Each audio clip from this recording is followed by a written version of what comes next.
नमस्कार. आता पांडव सैन्यातील कोणी कोणी शंख वाजवून प्रत्युत्तर दिले ते पुढील 4 श्लोकात सांगितलेले आहे. 4ही श्लोकांचा आपण एकत्र अर्थ बघणार आहोत. श्लोक 15. पांचजन्ये ऋषिकेशो देवदत्तं धनंजयः पौंड्रं दद्मौ महाशंखं भीमकर्मावृकोत्तरः. 16. अनन्तविजयं राजा कुन्तीपुत्रो युधिष्ठिरः नकुलः सहदेवश्च सुघोषमणिपुष्पकौ. 17. काशश्च परमेश्वासः शिखण्डी च महारथः धृष्टद्युम्नो विराटश्च सात्यकिश्चापराजितः. श्लोक 18. द्रुपदो द्रौपदेयाश्च सर्वशः पृथिवीपते सौभद्रश्च महाबाहुः शंखान् दद्मौ पृथक पृथक. अर्थ पाहूया. पांचजन्य नावाचा शंख श्रीकृष्णाने वाजवला. त्यानंतर अर्जुनाने देवदत्त नावाचा शंख वाजवला व अचाट कर्मे करणाऱ्या भीमसेनाने पौंड्र नावाचा मोठा शंख वाजविला. कुंतीपुत्र राजा युधिष्ठिराने म्हणजेच धर्मराजाने अनंत विजय नावाचा, तर नकुल व सहदेव यांनी सुघोष व मणिपुष्पक नावाचे शंख वाजविले. यानंतर महाधनुर्धारी काशीराज, महारथी शिखंडी, धृष्टद्युम्न, राजा विराट, कधीही पराजित न होणाऱ्या सात्यकीने, राजा द्रुपद, द्रौपदीचे 5 पुत्र, सुभद्रा पुत्र अभिमन्यू यांनीही आपापले शंख वाजवले. विवरण पाहूया. कौरवांचे बाजूने मात्र एकट्या भीष्माचार्यांनी शंख वाजविल्याचा उल्लेख आहे. इतर कोणीही म्हणजे कौरव पक्षीयांनी शंख वाजविला नाही. ऋषिकेश हे कृष्णाचे नाव आहे. श्रीकृष्ण हा विष्णूचा 8वा अवतार आहे. विष्णूला ऋषिकेश असे म्हणतात. याचा अर्थ पुढील प्रमाणे. ऋषिक म्हणजे इंद्रिय, ईश म्हणजे स्वामी, इंद्रियांचा स्वामी तो ऋषिकेश. याचा दुसरा अर्थ पुढील प्रमाणे आहे. महाभारतात दिलेला आहे तो. ऋषी म्हणजे हर्ष, क म्हणजे सुख व ऐश्वर्य, ईश म्हणजे परमेश्वर. श्रीकृष्ण हा सुख देणारा ऐश्वर्यवान असाच होता, म्हणून त्याला येथे ऋषिकेश म्हटलेले आहे. याच्या शंखाचे नाव पांचजन्य आहे. पांचजन्य पंचजन नावाचा राक्षस होता. यालाच शंखासूर असेही नाव होते. सांदीपनी ऋषी आपली पत्नी व मुलगा कौशिक यांचेसह पर्वकाळी समुद्र स्नानासाठी गेले होते. त्यावेळी पंचजन्य राक्षसाने कौशिकाला पळवून नेले होते. श्रीकृष्ण व बलराम सांदीपनी ऋषींचे आश्रमात विद्याभ्यासासाठी राहिले होते. अभ्यास पूर्ण झाल्यावर गुरुदक्षिणा म्हणून या दोघांनी समुद्रात राहणाऱ्या पंचजन राक्षसाशी युद्ध करून त्यास ठार मारले व गुरुपुत्र कौशिकास स्वगृही आणून दिला. पंचजन राक्षसाला ठार मारल्यानंतर त्याचे हाडापासून जो शंख तयार केला तो पांचजन्य, किंवा असेही सांगतात या राक्षसाजवळचा शंख श्रीकृष्णाने आणला, त्याची आठवण म्हणून त्यास पांचजन्य असे नाव दिले. याचा आवाज खूप मोठा होता.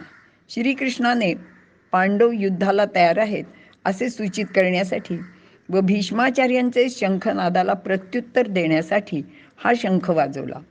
पांडवांचा सेनापती धृष्टद्युम्न असला तरी युद्धाचा खरा सूत्रधार श्रीकृष्णच आहे असेही यातून सूचित होते. धनंजय हे अर्जुनाचे एक नाव आहे. राजसूय यज्ञाचे वेळी याने असंख्य राजांना जिंकून अगणित संपत्ती जमा केली होती, जिंकून आणली होती, म्हणून हा धनंजय या नावाने ओळखला जाऊ लागला. याचे शंखाचे नाव देवदत्त असे आहे. हा शंख इंद्राने त्याला दिला होता. देवाने दिलेला तो देवदत्त. या शंखाचा आवाज खूप मोठा होता. त्या आवाजानेच शत्रू सैन्य घाबरत असे. पौंड्र हा भीमसेनाचा शंख आहे. याचा आकार व आवाज दोन्ही खूप मोठे होते, म्हणून त्याला महाशंख असे म्हटले आहे. तो वाजविण्यासाठी खूप ताकद लागत असे. एकटा भीमच तो वाजवू शकत असे.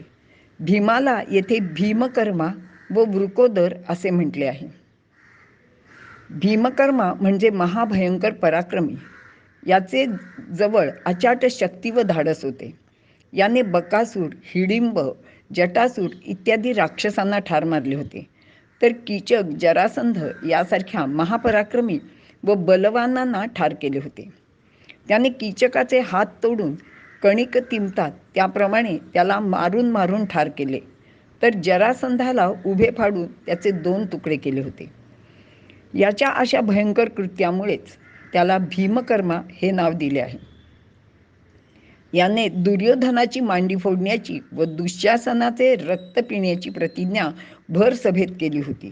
भीमकर्माचा उल्लेख या गोष्टीची आठवण देण्यासाठी सुद्धा केला असावा. वृकोदर. वृक म्हणजे लांडगा. लांडग्याचे पोट नेहमी खपाटी गेलेले असते. त्याची छाती खूप मोठी असते आणि पोट जणू पाठीला चिकटलेले. भीमाचे पोट नेहमी खपाटी गेलेले, त्याची छाती खूप मोठी, म्हणून तो वृकोदर. या नावाबद्दल असेही एक सांगतात की भीमाचे पोटात वृक नावाचा एक विशेष अग्नी होता, म्हणून त्याला खूप भूक लागत असे. त्याचा आहार प्रचंड होता. कितीही खाल्ले तरी ते अन्न त्याला सहज पचत असे.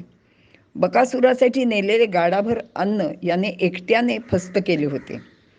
अशा या भीमसेनाने आपला प्रचंड मोठा असलेला पौंड्र नावाचा शंख वाजविला आणि धर्माच्या पक्षात बलवान भीम असतात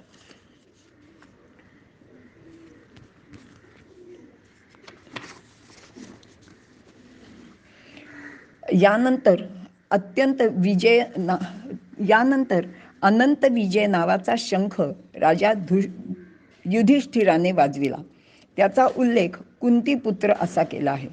धर्म, भीम व अर्जुन हे कुंतीचे पुत्र, तर नकुल व सहदेव हे माद्रीचे पुत्र. कुंती ही पांडुराजाची पत्नी. पांडू हा कुरुकुलाचा अभिषिक्त राजा व कुंती त्याची राणी होती. तिचा ज्येष्ठ पुत्र युधिष्ठिर आहे. तोही एक अभिषिक्त राजा आहे. वनवासात जाण्यापूर्वी तो सम्राट म्हणजे सार्वभौम होता. युद्धात जय मिळाल्यावर तो पुन्हा एकदा राजा होणार आहे. येथे कुंतीपुत्र व राजा या शब्दांची योजना या हेतूने करण्यात आली असावी. त्यानंतर नकुल व सहदेव यांनी सुघोष व मणिपुष्पक नावाचे आपापले शंख वाजवले. नकुल याचा अर्थ धर्माचे पक्षात कुलवान नसलेले. धर्माचे पक्षात कुलवान नसलेले लोक जरी असले तरी ते श्रेष्ठ पद प्राप्त करून घेतात. सहदेव म्हणजे देवांच्या शक्तीने युक्त असलेला. या व्यतिरिक्त पांडव सैन्यातील पुढील शूरवीरांनी आपापले शंख वाजविले. यामध्ये श्रेष्ठ धनुर्धारी काशीराज, द्रुपदपुत्र शिखंडी, सेनापती धृष्टद्युम्न, विराट राजा, अजेय असलेला यादववीर सात्यकी, राजा द्रुपद, द्रौपदीचे 5ही पुत्र अनुक्रमे प्रतिविंध्य, सुतसोम, श्रुतकर्मा, शतानिक आणि श्रुतसेन आणि सौभद्र म्हणजे श्रीकृष्णाची बहीण सुभद्रा व अर्जुन यांचा पुत्र अभिमन्यू यांचा समावेश आहे. शिखंडी हा महारथी व अत्यंत शूरवीर असा होता. पूर्वजन्मात काशीराजाची मुलगी अंबा, या जन्मात द्रुपदराजाचे पोटी कन्या म्हणून जन्म घेतला. तिने स्तुणाकर्ण नावाचे यक्षाकडून पुरुषत्व प्राप्त करून घेतले. अंबेने मागील जन्माचे अपमानाचा बदला घेण्यासाठी आणि भीष्माचार्यांना ठार मारण्यासाठी पुन्हा जन्म घेतला होता.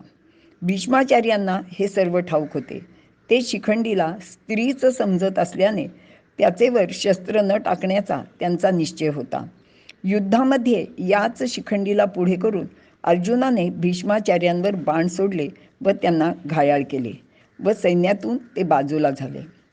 ही सर्व हकीकत संजय राजा धृतराष्ट्राला सांगत आहे.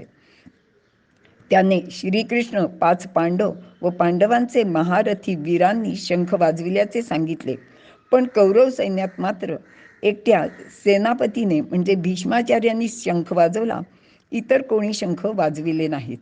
या सर्व सर्व शंखध्वनीचा कौरव सैन्यावर झालेला परिणाम पुढील श्लोकात संजय सांगत आहे.